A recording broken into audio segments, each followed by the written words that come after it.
Mirza Wahab Zafar, a journalist from Pakistan, is earning money by using pirated softwares such as Photoshop, Illustrator or any other cracked software. It is haram. Is it haram? A similar question is asked by Abdul Muqit from Lahore, Pakistan. Is using pirated software such as Photoshop and Microsoft Word haram? Be notified that they are being used for educational purpose and are really expensive, plus there are no copyright laws here in Pakistan. Also, what about pirated games? Can we play them? The basic question is that can we use pirated software or pirated products? Is it permitted in Islam? If we know early history, centuries before, when after the demise of Prophet ﷺ, the hadiths were written down and there were scribes who wrote down. Regarding this question, many fiqh councils have come together and discussed this issue. According to the fiqh council of Muslim World League in Makkah Mukarramah, also the fiqh council of Jeddah, they said that previously when people used to write the hadith of the scholars of the muhaddithin, so that the original copy, in case it is lost, this preserves it. So it was an act of sawab, and it used to take days and weeks and years to write down. At that time, centuries before, when there was no printing press, all these acts of copying works of great scholars was act of blessing, and it used to spread the message. But now printing has come and technology has improved. You can print books into thousands of copies, tens of thousands of copies.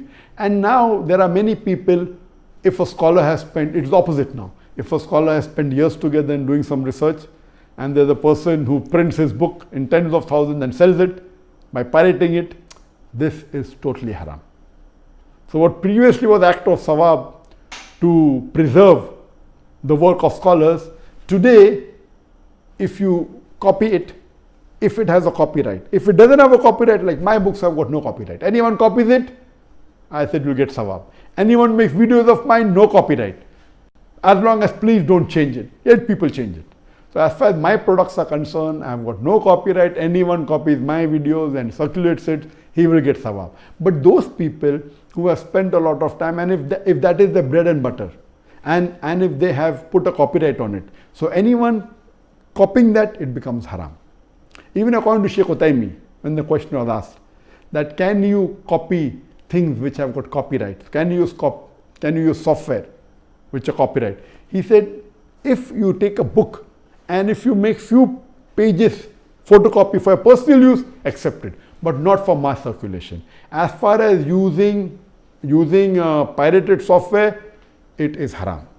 If that software has got copyright, and if there are copyrights on it for using for personal reason or for office purpose or for educational purpose, if it has a copyright, someone had put an effort on it, he wants to compensate by getting a part of the money. And if you copyright, you do it yourself, it is haram. Or if you buy pirated software, the person buying pirated software, encouraging him to pirate it. I'm aware that you can buy in Pakistan with few hundred rupees pirated software. If you want to buy original, you have to pay 10,000, 20,000 rupees. If that software has got copyright, buying pirated software or copying copyright software in Islam, it's haram. I'm aware that many of the Muslims do it. Some are doing unknowingly, some are doing knowingly. According to Shaykh Ahmed and according to fiqh council, using pirated software is haram. If you can't afford it, don't use it. You cannot use pirated because it is as good as cheating or robbing someone of the intellectual property.